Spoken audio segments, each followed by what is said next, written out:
Aujourd'hui, dans Parlons-en, un débat, celui de la GPA, la gestation pour autrui. Partisans et opposants de cette pratique interdite en France s'affrontent à nouveau ces derniers jours par intervention médiatique interposée. Les uns parlent d'une loi qui va moins vite que son époque, les autres de l'exploitation insupportable du corps des femmes. Les Français sont divisés, les couples qui ont recours nombreux. GPA, une hypocrisie française, point d'interrogation, c'est le sujet de Parlons-en. Aujourd'hui, on a beaucoup de choses à se dire, c'est parti.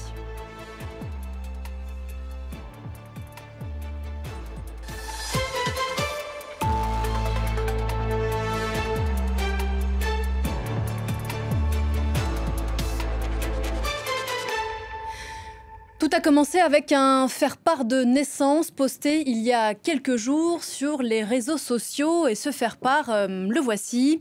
Il est signé du styliste mondialement connu Simon Porte-Jacquemus et de son mari qui annonce la naissance de leurs 2 enfants, laissant penser, sans donner d'ailleurs plus de détails, qu'ils ont eu recours à une GPA, gestation pour autrui, pour ces naissances. Ce poste a, malgré lui, relancé le débat autour de la GPA qui divise l'opinion publique ici en France. Elle est interdite, mais pratiquée à la fois par des couples hétérosexuels et homosexuels à l'étranger. Et elle est d'une certaine façon accompagnée administrativement par la France et visiblement fait son chemin dans la société. GPA, une hypocrisie française, point d'interrogation. C'est donc le sujet de notre émission aujourd'hui avec vous, Mathieu Nossan, bonjour. Bonjour. Vous êtes journaliste sur le site d'information Les Jours, auteur avec Catherine Malaval de « Mais qui est la mère ?», qui est l'un des premiers livres qui est sorti sur ce thème en France en 2017, qui est sorti aux arènes. Nous serons au cours de cette discussion rejoints par Fabrice Pierrot, qui est journaliste et qui viendra nous raconter son histoire, puisqu'il est papa d'une petite fille de 5 ans qui est née par GPA aux États-Unis.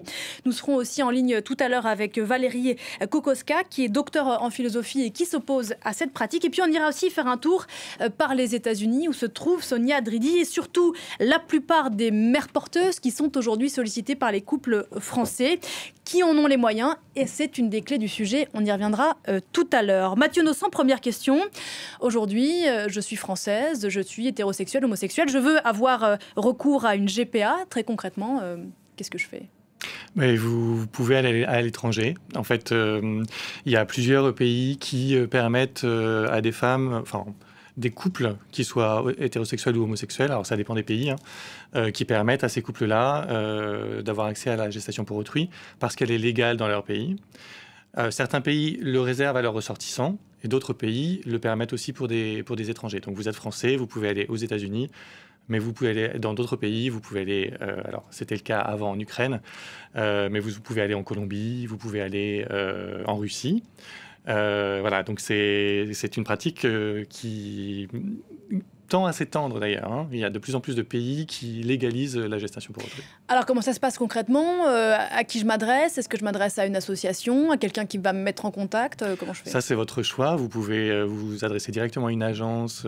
Alors, ça dépend des pays. Il y a des pays dans lesquels il y a des agences. Par exemple, prend l'exemple des États-Unis. Aux États-Unis, c'est effectivement des agences qui ont des ramifications, qui ont des contacts un peu partout dans le monde. Et assez facilement, finalement, vous allez sur Internet, vous trouvez les sites d'agences, vous contactez, etc. Donc, vous pouvez faire cette démarche-là. Mais la plupart des gens, quand même, passent par des associations. Alors, ces associations, évidemment, puisque la GPA est interdite et illégale en France, ne vont pas les aider, mais vont leur donner quelques informations sur ce qu'ils peuvent faire, comment ils peuvent le faire. Et ensuite, c'est eux qui vont faire la démarche précisément. Mais ce n'est pas l'association qui va faire la démarche en tant que telle. Et donc après, en tant qu'individu, je vais me mettre en contact avec ces agences, par exemple aux États-Unis, qui vont après, contre rémunération, me mettre en contact avec à la fois une mère donneuse et une mère porteuse, c'est ça ? Ça dépend ? De la même façon, ça dépend des pays. Dans certains pays, la GPA est autorisée uniquement si la donneuse n'est pas la porteuse, c'est-à-dire que vous avez une donneuse d'ovocytes ainsi qu'une mère porteuse. Donc effectivement, ça dépend aussi des pays, ce que vous choisissez, ce que vous ne choisissez pas. Mais si on prend l'exemple des États-Unis, effectivement, vous choisissez à la fois la donneuse et à la fois la mère porteuse. Et puis, il y a des pays qui autorisent également le fait qu'une même femme porte un enfant avec ses propres ovocytes. Mais c'est de plus en plus rare. Dans la plupart des cas, la donneuse n'est pas la mère porteuse. Avoir recours à une GPA en France aujourd'hui, c'est interdit, c'est-à-dire que je ne peux pas demander à une autre Française ou même une résidente française, j'imagine, de porter un enfant pour moi. En revanche, est-ce que solliciter une GPA à l'étranger fait de moi une délinquante? Non.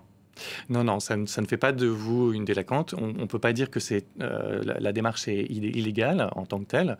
D'ailleurs, il y a beaucoup de couples qui le font. En revenant, par exemple, des États-Unis avec leurs enfants, si vraiment c'était des délinquants, ils seraient arrêtés, ils seraient poursuivis, il y aurait une enquête, ce qui n'existe pas. Personne n'a jamais... Enfin, dans le passé, il y a très très longtemps, il pouvait y avoir parfois à la frontière, notamment quand il y a une demande de visa pour revenir en France, des blocages, mais les gens ne vont pas en prison parce qu'ils ont été faire une GPA à l'étranger. Sait-on aujourd'hui combien de couples français ou combien de bébés naissent en GPA à l'étranger et sont ensuite ramenés? C'est très difficile à quantifier, tout simplement parce que, évidemment, les autorités administratives ne sont pas au courant.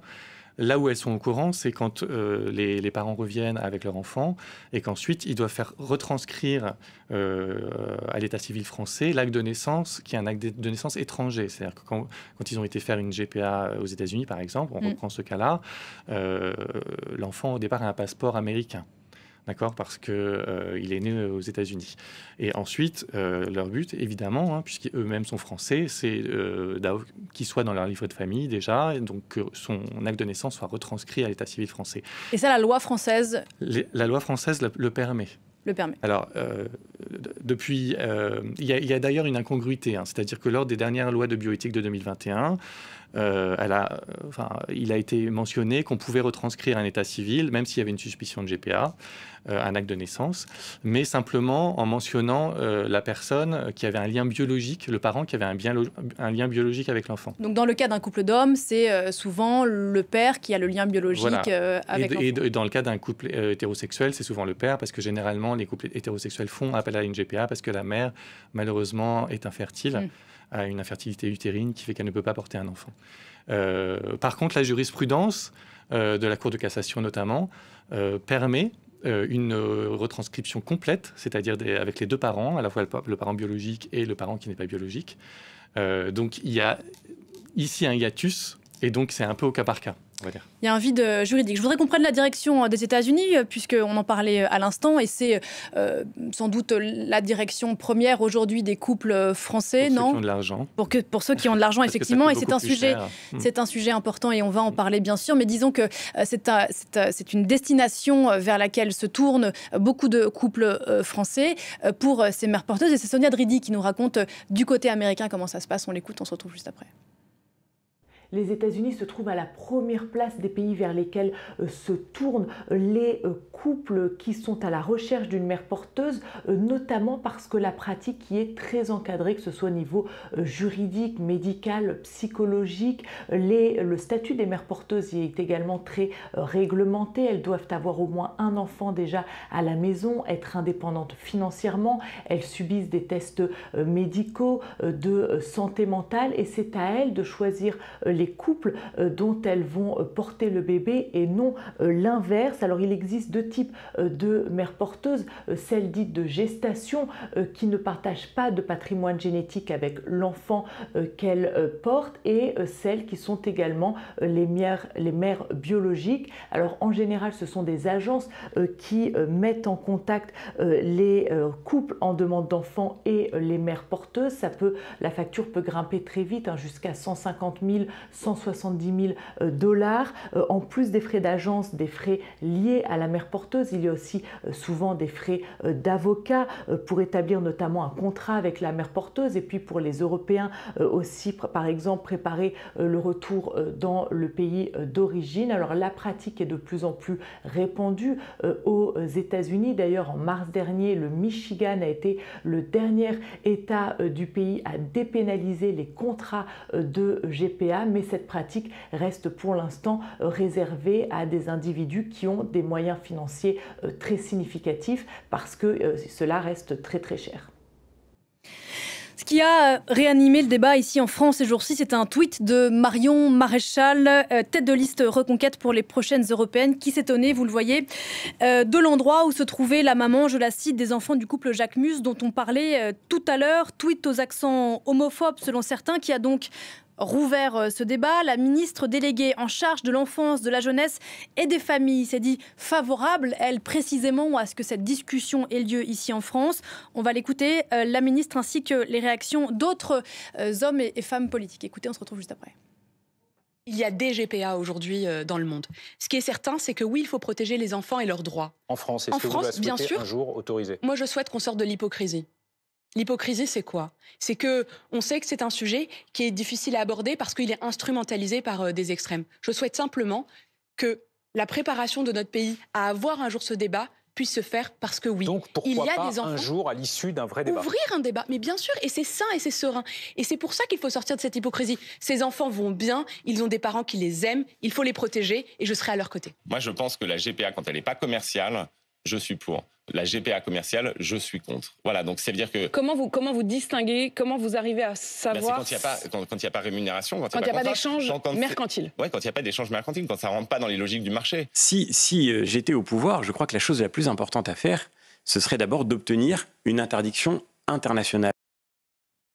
Voilà pour ces quelques réactions. Le président de la République française, Emmanuel Macron, étant à ce stade opposé à la légalisation de la GPA. Comme vous, Valérie Kokoska, bonjour. Bonjour madame. Merci beaucoup de nous rejoindre sur l'antenne de France 24. Vous êtes docteur en philosophie. Qu'est-ce qui vous gêne le plus dans la GPA ? Alors, pour moi, je pense que le constat est assez simple, je dirais. Ce qui me gêne dans la GPA, c'est l'utilisation du corps de la femme ou de la mère porteuse, sur laquelle va reposer tous les risques, qu'ils soient physiques, qu'ils soient psychiques, qu'ils soient relationnels, pour satisfaire au désir d'enfant d'un tiers. Cela ne répond pas, je pense, ni à une conception éthique de la dignité humaine, et ici en l'espèce de la femme, ni non plus en droit au respect de l'intégrité physique des personnes qui ne peuvent être mises en danger au bénéfice d'autrui. Ça, c'est un principe juridique constant. Je voudrais revenir sur le fait que ce débat me semble effectivement parfois pollué par un ensemble de politique. Il faut pouvoir revenir quand même à cette question tout à fait fondamentale qu'il s'agit d'un être humain qui va être employé comme moyen d'une fin qui n'est pas la sienne. Et de ce point de vue-là, je ne crois pas qu'on puisse faire une différence entre une GPA qui serait non éthique et une GPA qui serait éthique, l'éthique ne se résumant pas à la question marchande. Et par ailleurs, cette marchandisation, en fait, elle continue sur toute la chaîne de valeur. Il s'agirait simplement de ne pas rémunérer la femme. In fine, il n'y a pas de GPA qui puisse être éthique proprement dite ou à proprement parler. Voilà ma position. Ce que vous dites, c'est qu'on nie l'impact aujourd'hui et sur la mère et sur l'enfant. Non, enfin oui, bien sûr, il y a cet oubli ou cette oblitération de l'impact, mais il y a tout d'abord simplement le fait d'utiliser autrui pour satisfaire au désir d'un tiers, avec effectivement des risques qui ne vont peser que sur la mère porteuse, et que ces risques peuvent être effectivement très importants. Une grossesse, ça n'est pas banal, une gestation n'est pas banale, ce sont des événements et des processus qui peuvent très bien, très mal tourner. Et donc, on a cette difficulté qui est là et qui est effectivement importante. Donc, c'est bien ce lien-là, si vous voulez, qui est de mettre de faire peser des risques qui sont à la fois physiques, psychiques et relationnels, parce qu'il y a aussi quand même une famille qui est autour de cette mère porteuse. Il y a peut-être d'autres enfants, il y a tous ces éléments-là. Ces risques, ils ne pèsent que sur une personne pour satisfaire au désir d'enfant, qui lui, par ailleurs, peut être tout à fait légitime, de tiers. D'autant que vous le rappelez, il y a forcément une contrainte, en dépit, dites-vous, des témoignages qu'on entend de ci, de là, et cette contrainte, c'est celle de la précarité de ces femmes? Alors, très souvent, effectivement, il y a par ailleurs la contrainte de la précarité. Des études qu'on a, on sait que systématiquement, les mères porteuses sont d'un niveau socio-économique inférieur, voire très inférieur aux personnes demanderesses. Et on a, alors ça c'est vrai dans tous les pays, c'est évidemment encore plus vrai dans des pays comme l'Ukraine, comme la Thaïlande, où il y a littéralement là une véritable industrie, je dirais, de la gestation et qui pose un véritable problème. J'ai beaucoup de mal, moi, à considérer qu'on puisse voir comme un progrès le fait qu'il y ait ce type de pratique, alors qu'il me semble que la première chose à faire serait d'établir et de s'assurer que personne ne soit mis dans des circonstances telles qu'il soit obligé, par la précarité, de prêter son corps. Merci beaucoup Valérie Kokoska d'avoir témoigné ce matin dans cette discussion et d'avoir ouvert ce débat. Merci encore, vous étiez en direct avec nous depuis Bruxelles. Avec nous sur ce plateau, Fabrice Pirot, bonjour. Bonjour. Merci beaucoup d'être là. Vous êtes le papa d'une petite fille de 5 ans qui est née par GPA aux États-Unis. Merci beaucoup de nous apporter votre témoignage. Je vous entendais bouillir en entendant Valérie Kokoska. Qu'est-ce qui vous fait réagir dans ce qu'elle vient de dire? Parce qu'en fait, régulièrement, les opposants de la GPA mettent en avant des pays où effectivement la GPA n'a rien de très valorisant ni recommandable. En l'occurrence, vous parliez de la Thaïlande et de l'Ukraine. Ce sont des pays qui n'ont pas le même sérieux et la même expérience que le pays que j'ai choisi pour avoir ma fille, en l'occurrence les États-Unis. Qui justement ne choisissent pas des femmes qui sont en situation de précarité, mais des femmes qui ont déjà 2 enfants, pour la plupart, ou plus, mais qui n'ont pas besoin d'argent pour accéder au désir de couples qui, pour des raisons de sexualité ou autres, ont besoin d'une tierce personne pour être parents. Pour qu'on comprenne bien, les agences avec lesquelles vous êtes en contact imposent comme prérequis à ces mères porteuses qu'elles aient une situation financière qui ne les mette pas aux abois, et on estime qu'ayant déjà des enfants, une c'est même pas qu'on estime, c'est-à-dire que les femmes qui peuvent s'inscrire entre guillemets dans ces agences pour être candidates à la GPA ont déjà 2 enfants et n'ont plus de désir de nouvel enfant. Moi, ce qui m'intéresserait, c'est de savoir si cette personne qui était en duplex avec vous a déjà parlé à des femmes qui ont fait la GPA. Je ne parle pas évidemment dans des pays comme la Thaïlande ou l'Ukraine ou d'autres où effectivement la sélection est beaucoup plus compliquée, mais est-ce que vous avez déjà parlé à des femmes qui ont fait la GPA? Mais elle est encore en ligne avec nous, Valérie Kokoska. Je ne sais pas si vous avez entendu la question. Avez-vous déjà parlé à des femmes qui ont porté des enfants?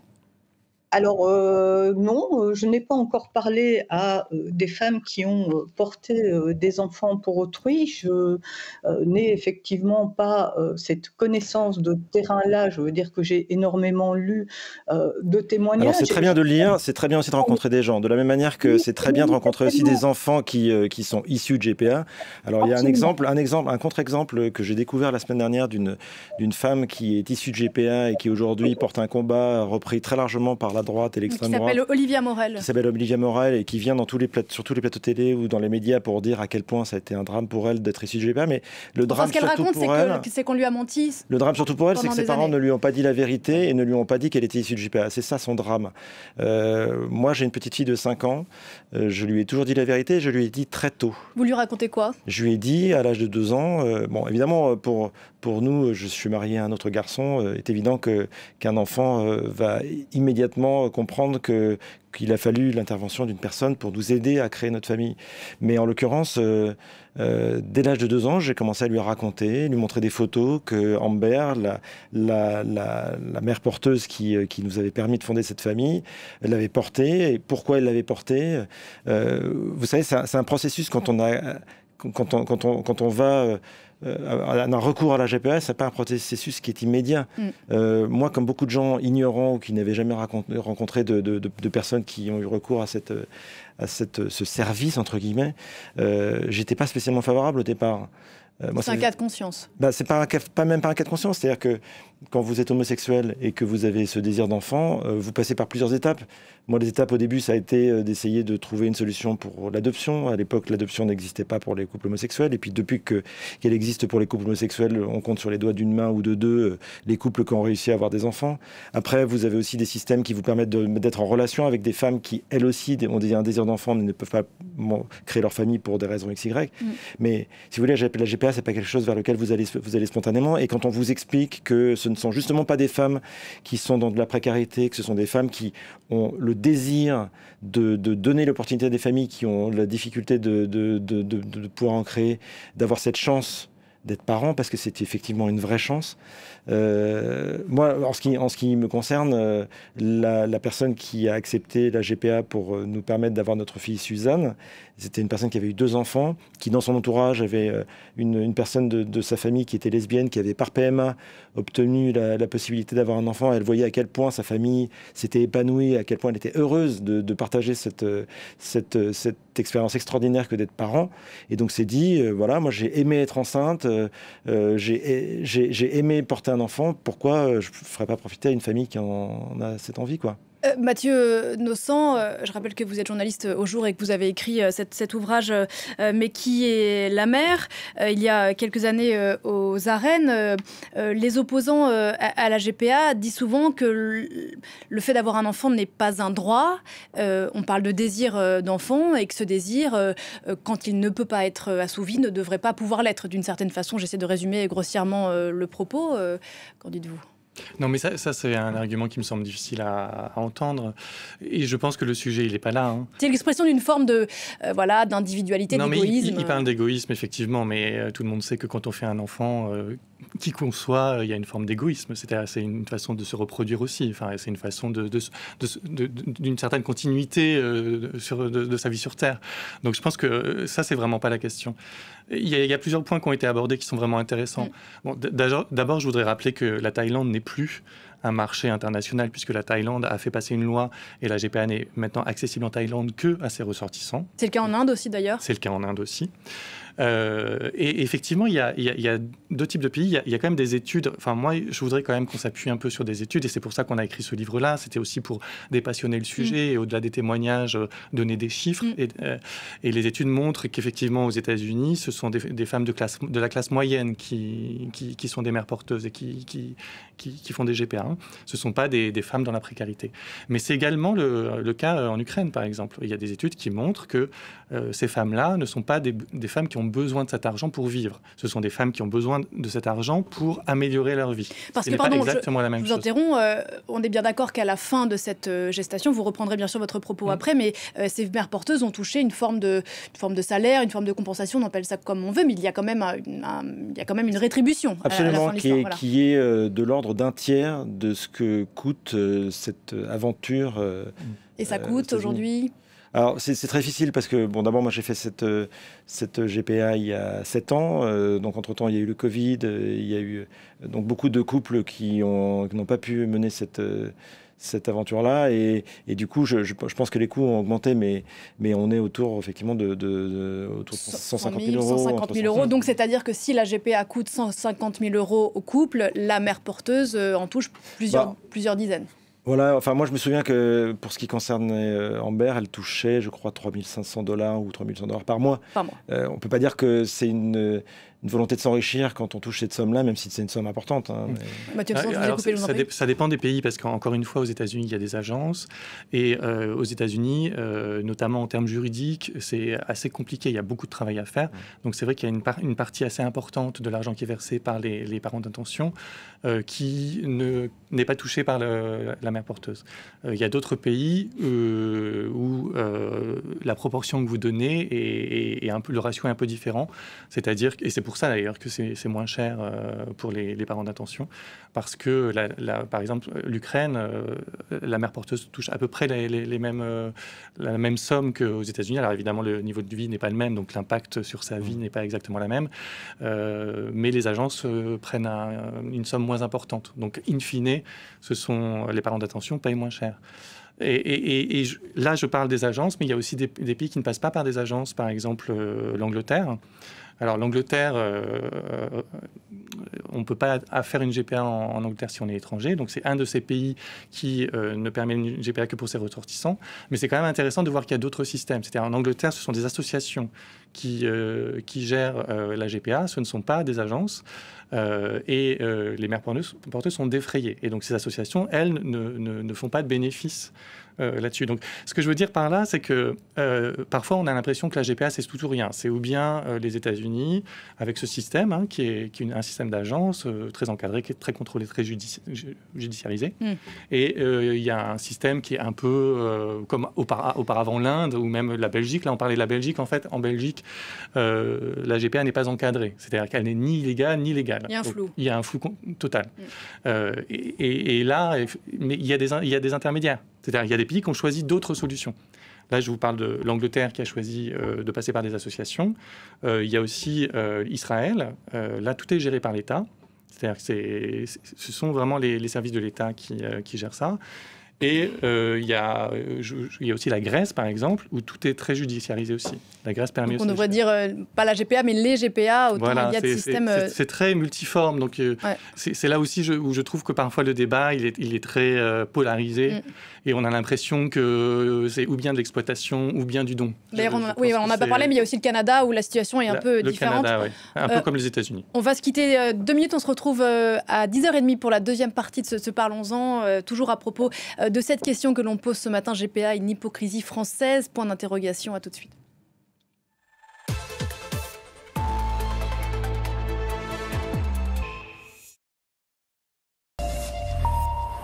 10h30 ici à Paris, la suite de notre discussion aujourd'hui autour de cette question. GPA, une hypocrisie française, après que le débat a été relancé ces derniers jours ici en France sur fond de campagne pour les élections européennes. Et c'est revenu un sujet. On en parlait avec nos invités qui sont toujours avec moi sur ce plateau. Mathieu Nossan, journaliste au Jour. Merci encore d'être là. Fabrice Pierrot, vous êtes journaliste aussi, mais vous nous parlez aujourd'hui d'une histoire personnelle qui est celle de votre petite fille qui est née il y a 5 ans aux États-Unis. Et puis on est toujours en ligne avec Valérie Kokoska depuis Bruxelles. On évoquait, Valérie Kokoska, ce témoignage dont on entend beaucoup parler ces dernières semaines d'une jeune fille qui s'appelle Olivia Morel, qui est française, qui est née par GPA aux États-Unis, mais à laquelle la famille a caché l'histoire pendant des années et qui faisait état des troubles psychiques, psychologiques dont elle se disait victime, notamment d'une terreur de l'abandon. Vous dites qu'en fait, c'est pas le sujet ?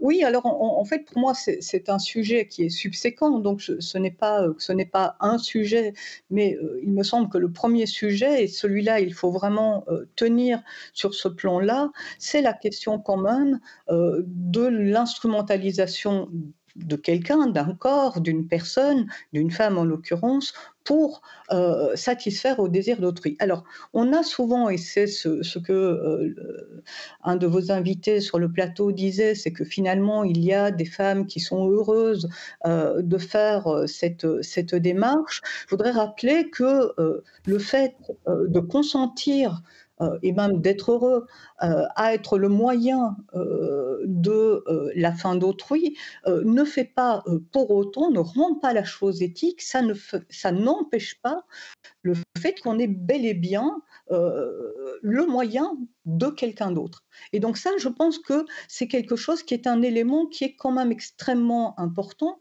C'est la base quand même de la dignité humaine. C'est ce qu'on appelle effectivement l'indisponibilité des corps en droit. Et on peut avoir des expériences qui, singulièrement, pourraient être de bonnes expériences. On en a aussi qui sont extrêmement mauvaises, qui sont catastrophiques. Mais on vous entend souvent parler des expériences qui sont extrêmement mauvaises et jamais d'expériences qui sont des expériences positives. Vous savez, encore une fois, ce que je vous disais tout à l'heure, discuter avec des femmes qui ont pratiqué, qui ont permis à des couples qui ne pouvaient pas avoir d'enfants d'en avoir, ce serait très instructif. Parce que vous voyez, par exemple, en ce qui me concerne, la famille, puisque en fait, quand vous avez recours à une femme qui accepte de porter un enfant pour vous, finalement, vous êtes en relation avec toute une famille. Moi, quand ma fille est née, j'avais l'impression que c'était un enfant en plus de cette famille qui en comptait déjà beaucoup. Et je peux vous dire que il n'y a pas une semaine, il n'y a pas un mois qui se passe sans qu'on ait des nouvelles, ou qu'on nous demande des photos. Ma fille a fêté son anniversaire la semaine dernière, on a eu un message. C'est la maman porteuse avec son mari est venue au baptême de ma fille il y a 1 an et demi. Enfin, ce que je veux dire, c'est que on réduit ce débat à un débat d'argent, on réduit ce débat à un débat d'exploitation des corps. On ne parle jamais de l'aventure humaine que ça peut représenter. Ce que disait Valérie Kokoska à l'instant, c'était le fait que le couple qui s'adresse à une mère porteuse assume le fait d'utiliser cette personne, je le dis avec des guillemets, pour être la fin de quelqu'un d'autre. D'abord, excusez-moi de mettre un bémol, ce n'est pas vous qui choisissez la mère porteuse. C'est la mère porteuse qui vous choisit, ce qui est très différent. C'est vous qui choisissez de faire cette démarche. Nous, on a recours à une agence qui nous demande d'expliquer pourquoi on a envie d'avoir un enfant. Et il y a des femmes donc, qui sont prêtes à porter un enfant pour un autre couple, qui regardent, qui s'interrogent sur les couples auxquels ils pourraient faire ce don extraordinaire qui est de permettre d'avoir un enfant, de fonder une famille. Et donc, c'est elles qui vous choisissent. Ça se passe un peu comme un recrutement. D'ailleurs, vous faites un dossier, vous racontez votre histoire, mais encore une fois, d'amour, c'est pas vous qui dites voilà, je voudrais que vous portiez mon enfant. C'est une femme qui vient vers vous et qui vous dit bah voilà, j'ai vu votre histoire, je suis touché par votre histoire, j'ai envie de vous aider à fonder une famille. Ce don de soi, Valérie Kokoska, vous n'y croyez pas? Ou alors pour vous, il se fait forcément sous contrainte, c'est ça? Alors, c'est pas seulement que je n'y crois pas, je pense que très souvent, et je pense que le livre de Monsieur Nosson le montre assez bien, hein, il y a énormément de témoignages qui vont en fait en sens très divers. La question n'est toujours pas celle du don de soi. Imaginons que je sois dans cette situation, que je souhaite avoir un enfant, que je ne puisse pas en avoir, et que une amie, une proche parente me propose de m'aider et finalement d'être la mère porteuse de mon enfant. Je crois que je serais extrêmement touchée par cette générosité, par cette amitié, par cette affection.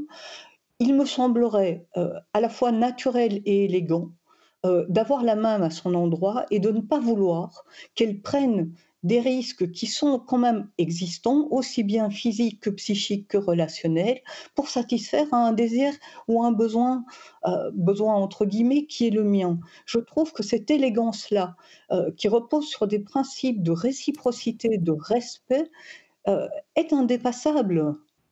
Toutefois, la question du don.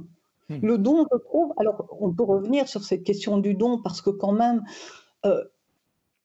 de quel don s'agit-il? Je veux dire, il y a la non-rémunération ou la compensation pour les femmes gestatrices, mais il y a quand même là derrière toute une chaîne de valeurs, et on parlait de cette Thaïlande qui maintenant vient de fermer entre guillemets le marché aux étrangers, mais on n'arrête pas de voir des pays, en fait des déplacements de pays. C'est d'ailleurs un des arguments que donnait le Comité national d'éthique contre la légalisation, c'était de dire que finalement cette légalisation, elle ne résout rien, parce qu'on constate que dans les pays où la GPA est autorisée, finalement il y a une fuite en dehors des frontières pour trouver soit moins cher, soit plus rapide, soit avec d'autres critères, et on n'a même pas encore parlé de tous les autres critères additionnels qui forment un certain nombre de dérives qu'on peut effectivement dénoncer à juste titre.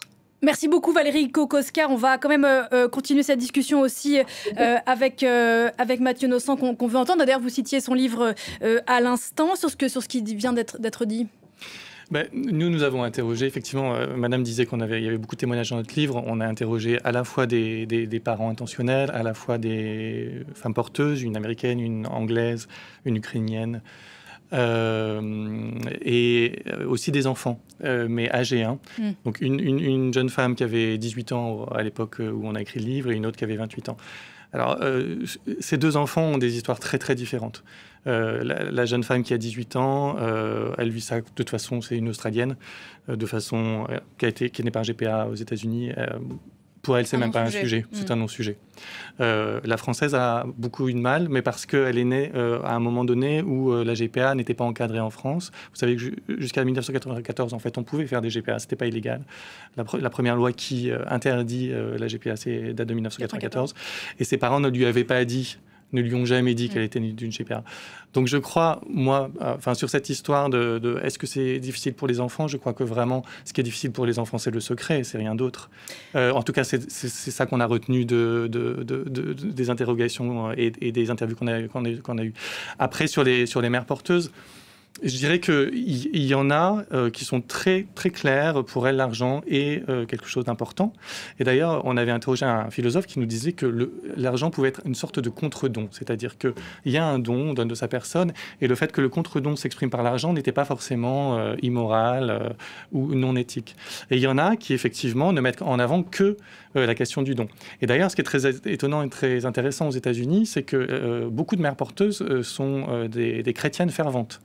C'est-à-dire que beaucoup de mères porteuses nous disaient même quand on les interrogeait, nous, ça va avec notre foi. C'est-à-dire que notre foi nous dit que... alors, il y a un côté aussi qui n'est pas très féministe, de dire je suis une femme, donc mon rôle aussi sur Terre, c'est de donner naissance, et d'enfanter, mais aussi faire du bien. C'est un geste de générosité. Et d'ailleurs, c'est très drôle, en tout cas, c'est anachronique, parce que certaines sont anti-IVG. C'est-à-dire que dans le même raisonnement, elle considère que la vie est sacrée. D'ailleurs, de l'autre côté du spectre, les féministes ici en France sont très partagées sur le sujet de la GPA. Le temps file et on a encore 2-3 choses à se dire importantes. Fabrice Pierrot, hypocrisie de la loi française, c'est le sujet de l'intitulé de notre discussion avec un point d'interrogation. C'est qu'aujourd'hui, on le disait, la GPA est interdite en France. Toutefois, l'administration accompagne des couples qui ont recours, c'est ça, si je comprends bien ? L'administration, c'est-à-dire que quand vous revenez en France avec un enfant issu de GPA, on ne vous pose pas vraiment de questions et vous pouvez faire établir une carte d'identité, l'inscrire sur votre carte de sécu mutuelle, etc. Enfin, il n'y a aucun problème. Vous n'avez jamais eu aucune remarque de la part de l'administration ? Aucun souci. Il y a des démarches à accomplir, mais qui sont des démarches... qui pourraient être les mêmes que pour n'importe quel enfant à l'étranger. Mais l'hypocrisie, c'est juste que finalement, on a un gouvernement ou en tout cas des politiques qui refusent le débat, alors que quand on voit dans un certain nombre de sondages l'état de l'opinion par rapport à cette question-là, les Français sont aujourd'hui majoritairement favorables à ce que les Français puissent avoir recours à la GPA de manière simple en France. Donc, on a le chiffre qui va apparaître à l'antenne. Je crois qu'on a 3 quarts. Ouais, je crois que c'est ça, un peu plus de 50%. Ce qui est intéressant, c'est qu'ils sont beaucoup plus favorables. Ça évolue et ça augmente, mais ce qui est intéressant, c'est qu'ils sont beaucoup plus favorables quand c'est un couple hétérosexuel et moins quand c'est un couple homosexuel, ce qui montre aussi qu'il y a la question de l'homoparentalité derrière.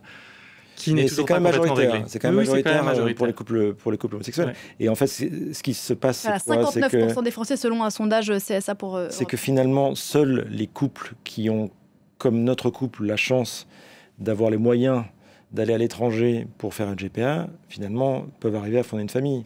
Donc c'est une discrimination par l'argent. On l'a dit rapidement tout à l'heure. Aujourd'hui, ça donne du grain à moudre dans les deux camps, si j'ose dire, cette histoire du couple, puisque, en gros, pour résumer, si on a de l'argent, on peut avoir recours à une GPA, par exemple, aux États-Unis, on le dit, ça coûte très cher. Si on n'en a pas, on reste avec notre désir d'enfant.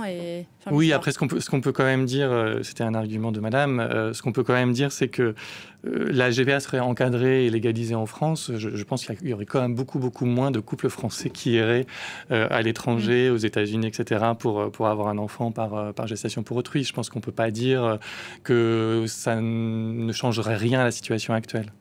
Fabrice Pierrot, depuis la semaine dernière, les hommes homosexuels qui témoignent de leur paternité via GPA reçoivent un déluge de commentaires assez haineux, notamment sur les réseaux sociaux. Il y a eu plusieurs exemples. Est-ce que ce débat-là est prétexte prétexte à une homophobie décomplexée? Alors, je ne sais pas, moi, je n'ai jamais subi ça, j'espère que je ne le subirai jamais. La seule chose que je peux vous dire, c'est que... Vous avez posé la question là, avant de venir ce matin, parler de votre histoire personnelle? Oui, non. En fait, moi, ce que je vois surtout, c'est comment, dans ma vie de tous les jours, mon enfant et notre famille a été acceptés. À la fois par notre famille, où il n'y a eu aucun problème, mais surtout dans la crèche de ma fille, dans l'école maternelle de ma fille. On a fêté son anniversaire la semaine dernière. Tous les parents hétérosexuels, avec un papa, une maman, sont venus, n'ont pas posé le moindre question, en tout cas n'ont soulevé le moindre problème par rapport au fait que Suzanne ait 2 papas. J'ai le sentiment, ou alors peut-être qu'on est privilégié, mais je vis dans un quartier populaire à Paris, que c'est quelque chose qui est admis, qui est accepté. Et en tout cas, j'espère que ma fille n'en subira jamais une forme de discrimination de quelque part que ce soit. Mais en tout cas, on n'a jamais eu d'hostilité à l'égard de notre famille. Mathieu Nossan, en 2 mots, on entend souvent dans ce débat d'aucuns dire mais pourquoi est-ce qu'on ne facilite pas l'adoption qui serait la solution? C'est très compliqué. Il y a très peu de, notamment pour les homosexuels, il y a très peu de pays qui permettent une adoption internationale pour des couples gays. Donc c'est extrêmement compliqué. Et même en France, et les orphelins, comme vous le disiez, ça se compte sur les doigts d'une main, les orphelins qui sont confiés à des couples homosexuels. Donc pour les homosexuels, c'est très compliqué. Et même l'adoption, il faut quand même savoir que l'adoption, il y a de moins en moins d'enfants adoptés dans le monde. Et c'est une bonne nouvelle. Ça veut dire que les enfants qui sont abandonnés, qui sont dans un état de pauvreté très important, sont de moins en moins nombreux dans le monde.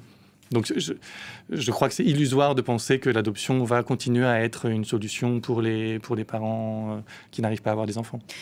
Je voudrais faire une dernière mise au point dans cette émission parce qu'on a entendu beaucoup de choses sur le sujet cette semaine sur fond de campagne électorale pour les élections européennes.